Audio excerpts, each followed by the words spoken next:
नमस्कार, स्वागत है आप सभी लोगों का। और आज इस वीडियो में हम बात करेंगे सीबीसी रिपोर्ट को कैसे आप पढ़ सकते हैं। देखिए, सीबीसी का पूरा नाम होता है कंप्लीट ब्लड काउंट टेस्ट।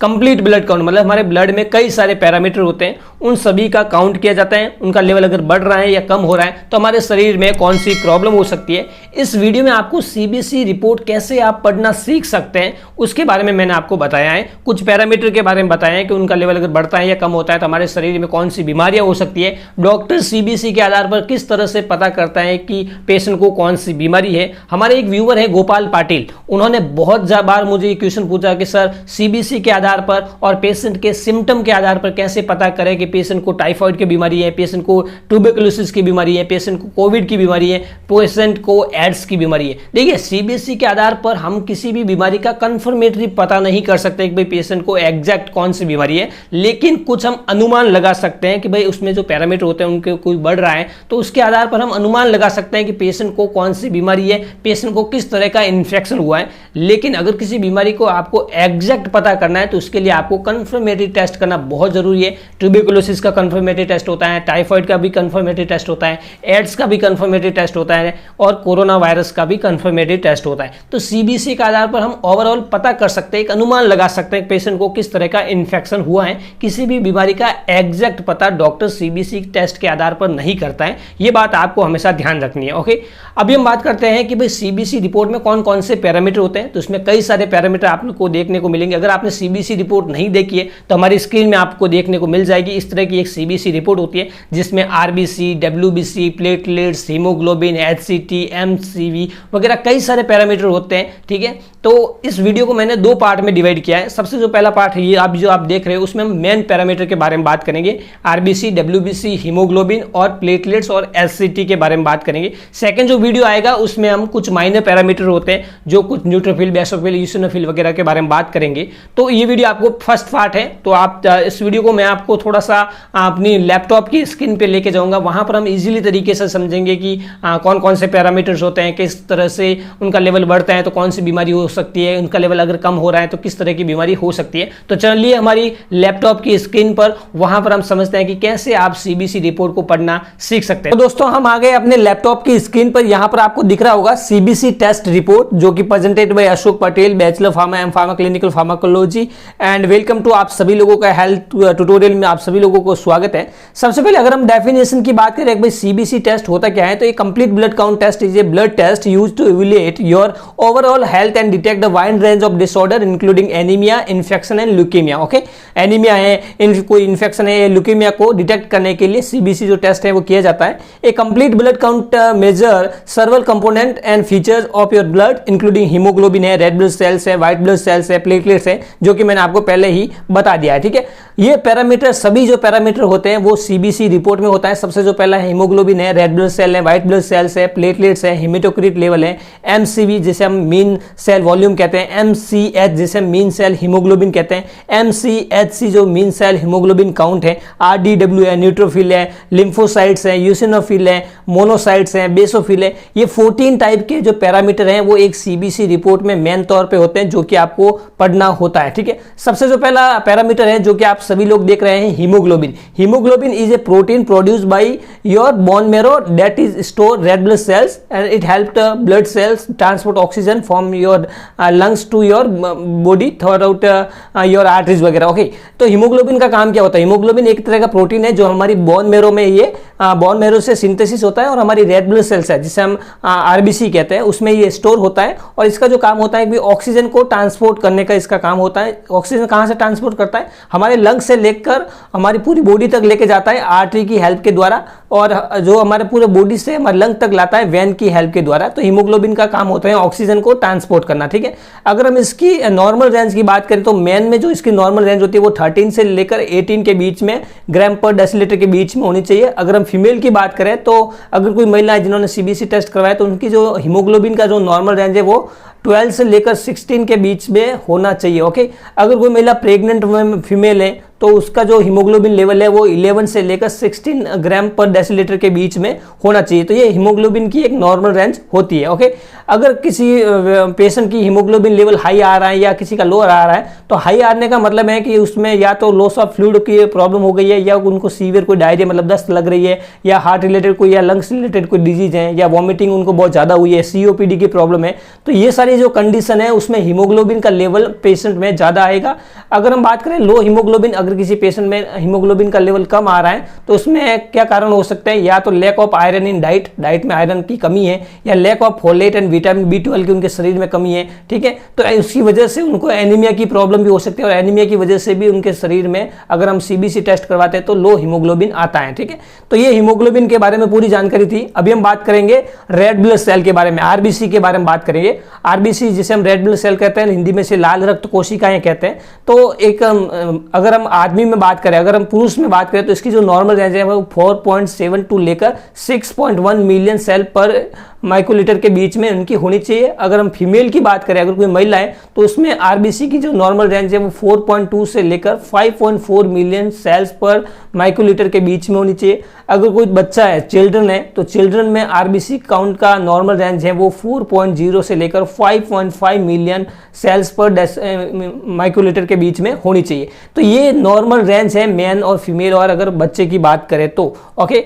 अगर किसी CBC रिपोर्ट में RBC काउंट ज़्यादा आ रहा है तो उनको क्या प्रॉब्लम हो सकती है, या तो उनको कोई बर्न हो गया है, ठीक है, या कोई व्यक्ति वो ज़्यादा सिगरेट का सेवन करते हैं, ज़्यादा स्मोकिंग ज़्यादा वगैरह करते हैं, उनके शरीर में अगर डिहाइड्रेशन मतलब पानी की कमी हो गई है, क्रॉनिक हार्ट रिलेटेड डिजीज वगैरह है, ठीक है, पॉलीसाइथेमिया की प्रॉब्लम है, तो इन सारी कारणों की वजह से उनके शरीर में RBC का लेवल है वो हमेशा ज़्यादा आएगा। ठीक है, लो RBC का मतलब होता है अगर किसी की CBC रिपोर्ट में RBC काउंट कम आ रहा है तो या तो उनको एनीमिया की प्रॉब्लम है, खून की कमी की प्रॉब्लम है, या बोन मैरो रिलेटेड कोई फेलियर हो गया है, ठीक है, बोन मैरो रिलेटेड कोई डिजीज वगैरह हो गई है, ल्यूकेमिया मतलब कि ब्लड कैंसर की प्रॉब्लम हो गई है, या मेल न्यूट्रिशन की उनको प्रॉब्लम है, या कोई महिला प्रेग्नेंट है, या थायराइड डिसऑर्डर किसी को प्रॉब्लम है, और ओल्ड एज में भी RBC काउंट है वो कम आता है। तो ये सारे जो कारण हैं वो लो RBC के, RBC अगर लो आ रही है तो ये सारी प्रॉब्लम अगर उन व्यक्ति के शरीर में कोई भी एक हो सकती है। ओके, नेक्स्ट अगर हम बात करें WBC के बारे में, WBC जिसे हम व्हाइट ब्लड सेल भी कहते हैं और इसे हम ल्यूकोसाइट भी कहते हैं। ठीक है, ये कई प्रकार की होती है, जैसे neutrophil, lymphocyte, eosinophil, monocyte, basophil वगैरह होती है। WBC का हमारे शरीर में काम होता है प्रतिरक्षा तंत्र में। जब भी हमारे शरीर में कोई इन्फेक्शन होता है तो सबसे पहले WBC उनसे लड़ती है, एक वेपन का काम करती है। तो इम्यूनिटी के लिए WBC का बहुत ही ज़्यादा रोल होता है हमारी बॉडी में। अगर हम बात करें नॉर्मल रेंज के बारे में, तो अगर कोई न्यू बॉर्न बेबी है तो उनमें जो नॉर्मल रेंज होगी व्हाइट ब्लड सेल की वो है 9,000 से लेकर 30,000 पर माइक्रोलीटर के बीच में होती है। अगर कोई चिल्ड्रन जिसकी जो उम्र है वो 2 साल से कम है तो उसमें जो WBC का जो नॉर्मल रेंज है वो 6,200 से लेकर 17,000 पर माइक्रोलीटर के बीच में होगी। अगर कोई मेल है, एडल्ट मेल है या फीमेल है, तो उसमें जो व्हाइट ब्लड सेल की जो नॉर्मल रेंज है वो है 5,000 से लेकर 11,000 पर माइक्रोलीटर के बीच में होगी। ठीक है, छोटे बच्चों में WBC जो है काउंट है वो ज़्यादा होता है, इससे आपको घबराने की कोई आवश्यकता नहीं है।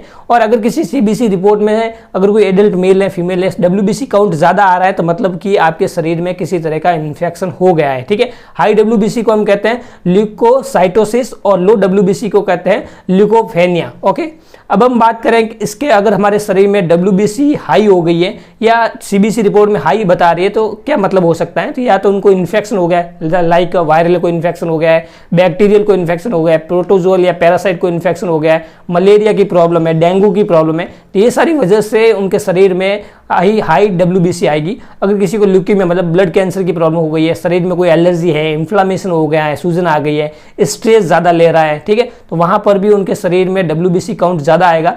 और अगर एज के हिसाब से भी WBC काउंट ज़्यादा आता है, अगर कोई बच्चा जन्म लिया है, ठीक है, एट बर्थ में WBC काउंट ज़्यादा आएगा, प्रेगनेंसी में भी WBC काउंट ज़्यादा आएगा। अगर किसी को फीवर, बुखार आ रहा है, मस्कुलर कोई पेन हो रहा है, तो वहाँ पर भी उनके शरीर में WBC काउंट है वो ज़्यादा आएगा। लो WBC का मतलब है अगर किसी शरीर में लो WBC आ रहा है तो कैंसर की प्रॉब्लम हो सकती है, लो मतलब कि बोन मैरो डिसऑर्डर की उनको प्रॉब्लम हो सकती है, certain bacteria and viral infection उनको प्रॉब्लम हो सकती है, बैक्टीरिया को इन्फेक्शन वगैरह भी हो सकता है। ओके, और टाइफाइड टाइफाइड की प्रॉब्लम में भी लो WBC आएगा, हेपेटाइटिस की प्रॉब्लम है या एप्लास्टिक एनीमिया की प्रॉब्लम है, आयरन की डेफिशिएंसी उनके शरीर में, तो भी उनके CBC काउंट रिपोर्ट में WBC का लेवल है कम आएगा। अगर किसी को HIV की प्रॉब्लम है, ट्यूबरकुलोसिस की प्रॉब्लम है, मेल न्यूट्रिशन हो गया है या ऑटो इम्यून डिसऑर्डर की कोई प्रॉब्लम है, तो भी WBC काउंट है वो कम आएगा। इन्फ्लामेटरी कोई बॉवल डिजीज उनके शरीर में हो गई है, ठीक है, या कोई किसी को क्रॉन डिजीज की वगैरह की प्रॉब्लम है, तो भी उनके रिपोर्ट में WBC काउंट है वो कम आएगा। तो ये कारण है WBC काउंट कम होने के। नेक्स्ट अगर हम बात करें प्लेटलेट्स के बारे में, दोस्तों प्लेटलेट्स का हमारे शरीर में बहुत ही इंपॉर्टेंट रोल होता है। हमारे शरीर में जब भी हमें कोई भी लगती है या घाव होता है, तो वहाँ पर जो खून का जो थक्का बनता है और खून रुकता है, वो सभी प्लेटलेट्स की वजह से होती है। प्लेटलेट्स का काम होता है शरीर में ब्लड का क्लोट बना के, जो भी ब्लड हैमरेज वगैरह कहीं हो रहा है, ब्लड निकल रहा है, तो वहाँ पर ब्लड को रोकने का काम होता है प्लेटलेट्स का। उसको खून का दो प्लेटलेट्स आपस में जुड़कर एक थक्का बना देती है और खून के बहाव को ये रोकती है, ठीक है। अगर किसी के शरीर में प्लेटलेट्स काउंट कम हो गया है तो उनको हेमरेज की प्रॉब्लम हो सकती है, थोड़ा सा कट लगेगा, बहुत ज़्यादा उनके ब्लड आ सकता है या ब्लड रुकेगा नहीं, तो ये प्लेटलेट्स का काम होता है खून का थक्का बनाना, ठीक है। अगर हम बात करें नॉर्मल रेंज के बारे में, तो मेल एंड फीमेल की सेम है, इसमें आपको घबराने की कोई आवश्यकता नहीं है। मेल और फीमेल की अगर नॉर्मल रेंज की बात करें तो 1,50,000 से लेकर 4 लाख पर माइक्रोलीटर के बीच में इनकी नॉर्मल रेंज होती है प्लेटलेट्स की। इससे अगर ज़्यादा आ रही है तो हाई प्लेटलेट्स की प्रॉब्लम है, और इससे अगर 1.5 लाख से कम आ रही है तो आपको लो प्लेटलेट्स की प्रॉब्लम है, ओके। अगर हम बात करें इसके हाई प्लेटलेट्स में कौन कौन सी प्रॉब्लम हो सकती है, तो देखिए अगर किसी को कैंसर वगैरह, लंग्स कैंसर है, स्टमक ब्रेस्ट कैंसर है, ओवेरियन कैंसर हो गया है, तो हाई प्लेटलेट्स काउंट आएगा। रूमेटोइड आर्थराइटिस की किसी को प्रॉब्लम है, इन्फ्लेमेटरी बॉवल डिजीज की किसी को प्रॉब्लम है, ट्यूबरकुलोसिस किसी को प्रॉब्लम हो गई है, या स्प्लेनेक्टोमी अगर किसी का स्प्लीन निकाल दिया गया है, ठीक है, तो वहां पर उनकी जो रिपोर्ट में हाई प्लेटलेट्स आएगा, इन वजह से हाई प्लेटलेट्स आता है, ठीक है। लो प्लेटलेट्स का मतलब होता है अगर किसी को ल्यूकेमिया मतलब ब्लड कैंसर की प्रॉब्लम हो गई है, लिम्फोमा की प्रॉब्लम है, डेंगू हो गया है, ठीक है, तो डेंगू में भी लो प्लेटलेट्स हो जाता है, मलेरिया में भी लो प्लेटलेट्स हो जाता है। सर्टेन टाइप ऑफ एनीमिया, कुछ एनीमिया होते हैं जैसे कि एप्लास्टिक एनीमिया है, तो वहां पर लो प्लेटलेट्स आएगा। विटामिन B12 की कमी है, आयरन की कमी है, डेफिशिएंसी है, तो वहां पर भी उनकी रिपोर्ट में लो प्लेटलेट्स आएगा, ठीक है।